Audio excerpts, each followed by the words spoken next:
سوال: قیامت کے دن انسان کے اپنے ہی اعضاء اس کے خلاف گواہی کیوں دیں گے؟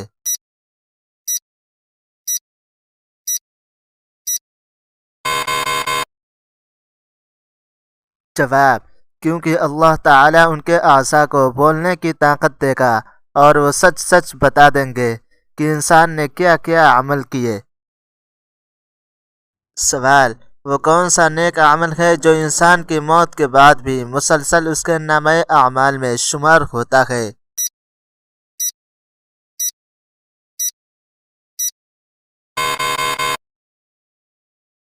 جواب: صدقہ جاریہ۔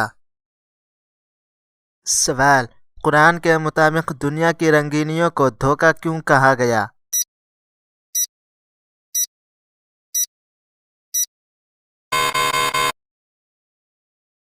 جواب: کیونکہ دنیا کی چمک دمک انسان کو غفلت میں ڈال دیتی ہے اور وہ آخرت کو بھول جاتا ہے۔ سوال: کون سا گناہ ایسا ہے جس کے بارے میں قرآن نے صاف بتا دیا کہ اللہ تعالیٰ اسے کبھی معاف نہیں کرے گا؟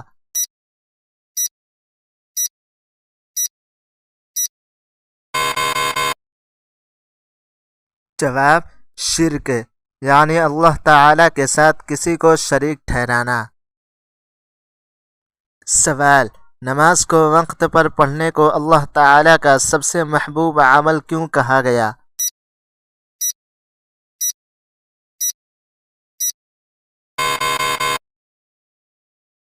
جواب: کیونکہ نماز بندے اور اللہ تعالیٰ کے درمیان براہ راست رابطہ ہے اور ایمان کی مضبوطی کا ذریعہ ہے۔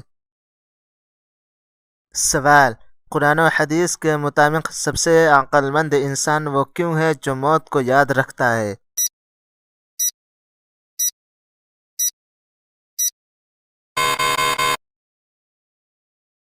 جواب: کیونکہ موت کی یاد انسان کو گناہوں سے روکتی ہے اور نیک عمل کی طرف لے جاتی ہے۔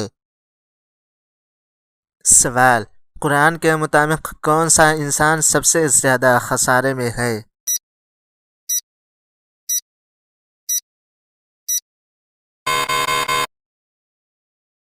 جواب: وہ جو دنیا بھر کی محنت کر لے مگر آخرت کے لیے کچھ نہ کرے۔ سوال: وہ کون سا عمل ہے جسے قرآن نے مومن کا سب سے بڑا ہتھیار قرار دیا ہے؟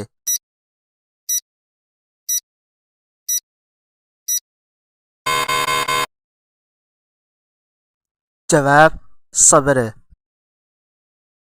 سوال: وہ کون سی نیکی ہے جس کے بارے میں نبی صلی اللہ علیہ وسلم نے فرمایا کہ یہ دلوں میں محبت پیدا کرتی ہے؟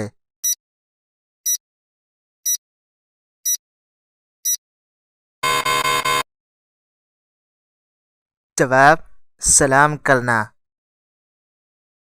سوال: اللہ تعالیٰ کے نزدیک سب سے زیادہ عزت والا انسان کون ہوتا ہے؟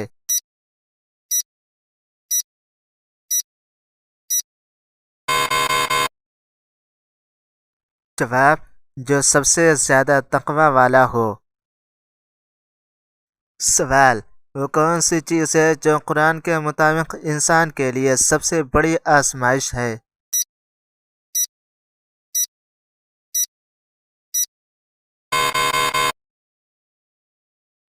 جواب: مال اور اولاد۔ سوال: جہنم سے سب سے پہلے کون سا عمل انسان کو بچاتا ہے؟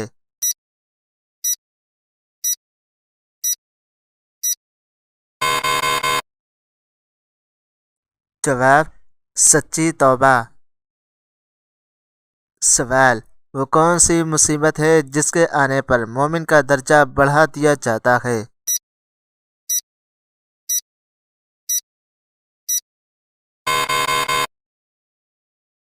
جواب: وہ مصیبت جس پر انسان صبر کرے۔